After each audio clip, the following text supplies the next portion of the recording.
আজকে আমরা রাসূল সাল্লাল্লাহু আলাইহি সাল্লামের জন্মের পূর্ব মুহূর্তে কি ঘটেছিল তা সম্পর্কে জানব।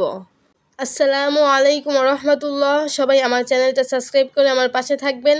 আপনাদের কাছে ভালো কিছু উপদেশ পৌঁছানোর জন্যই আমার অনলাইন জগতে আসা।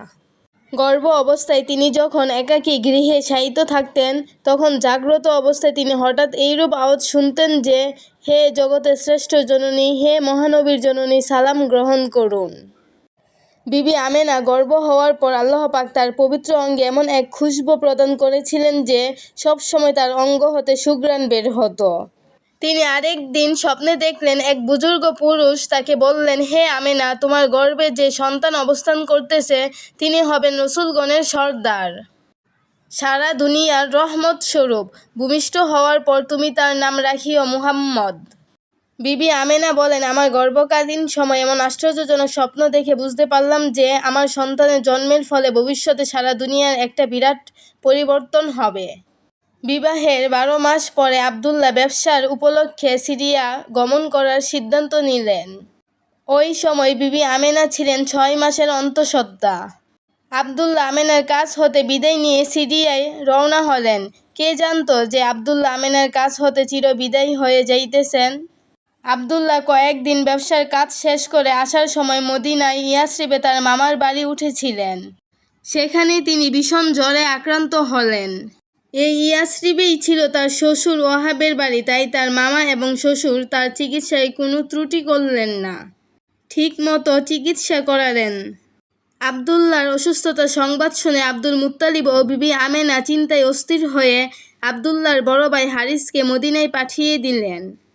কিন্তু কে জানিত যে আবদুল্লাহ তার পিতৃভূমি হতে এবার চির বিদায় নিয়ে এসেছিল।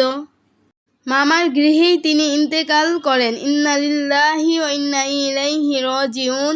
সে সময় তার বয়স হয়েছিল 25 বছর। হারিস আবদুল্লাহকে নিয়ে আসার বদলে পিতার নিকট নিয়ে আসলেন ছোট ভাইয়ের মৃত্যুর সংবাদ। বৃদ্ধ পিতা আব্দুল মুত্তালিব ও বিবি আমেনা এই দুঃখজনক সংবাদ শুনে একেবারে ভেঙে পড়লেন। আবদুল্লাহর এই অকাল মৃত্যুতে মুহাম্মদ সাল্লাল্লাহু আলাইহি সাল্লাম মাতৃগর্ভে ইয়াতীম হয়ে গেলেন। বিবি আমেনার প্রসবকাল ঘনিয়ে আসলো। এই সময় এক গভীর নিশীথে তিনি একটি অপূর্ব স্বপ্ন দেখলেন। আকাশে চন্দ্রটি আমেনার ঘরের দিকে নামিয়ে আসতেছে, চারিদিকে আনন্দের জোয়ার বহিয়া যাইতেছে, তালে তালে ফুলগুলি ধুলতেছে, পাখিরা সব গান ধরেছে, তরু লতা গাছপালা পশু পাখি পাহাড় পর্বত নদ নদী সাগর মহাসাগর আসমানে তারাগুলি সব সারা বিশ্ব জুড়ে আমেনাকে আওয়াজ করে ধন্যবাদ দিতেছে।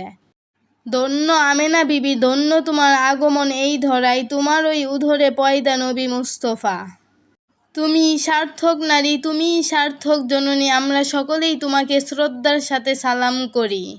প্রথম মানুষ আদম আলাইহিসসালাম থেকে শুরু করে সকল নবী রাসূলগণ এই মহানবীর আগমনের অপেক্ষায় বৎসরের পর বৎসর কাটিয়ে দিয়েছেন।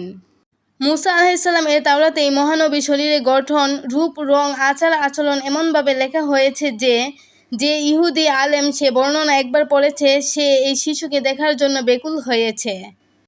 যখনই কোনো বিপদ আসতো, মহামারী দেখা দিত, এমনকি মহাপ্লাবনে পড়ে নূহ আলাইহিসসালাম, নমরুদের অগ্নিকুণ্ডে পড়ে ইব্রাহিম আলাইহিসসালাম, দুরারোগ্য ব্যাধিতে পড়ে আইয়ুব আলাইহিসসালাম, মাছের পেটে ইউনুস আলাইহিসসালাম, ফেরাউনের আক্রমণে মুসা আলাইহিসসালাম, সকল নবী ওলি যে নামটি নিয়ে আল্লাহর দরবারে মুক্তি কামনা করেছিলেন তিনিই আমাদের প্রিয় নবী মুহাম্মদ সাল্লাল্লাহু আলাইহি ওয়াসাল্লাম।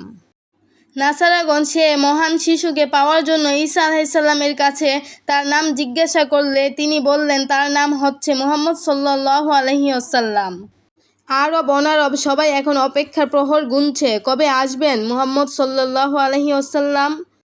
570 খ্রিস্টাব্দের 12ই রবিউল আউয়াল রোজ সোমবার রাত্রে কেউ বিবি আমেনার কাছে না থাকায় তিনি একটু চিন্তিত হয়ে পড়লেন।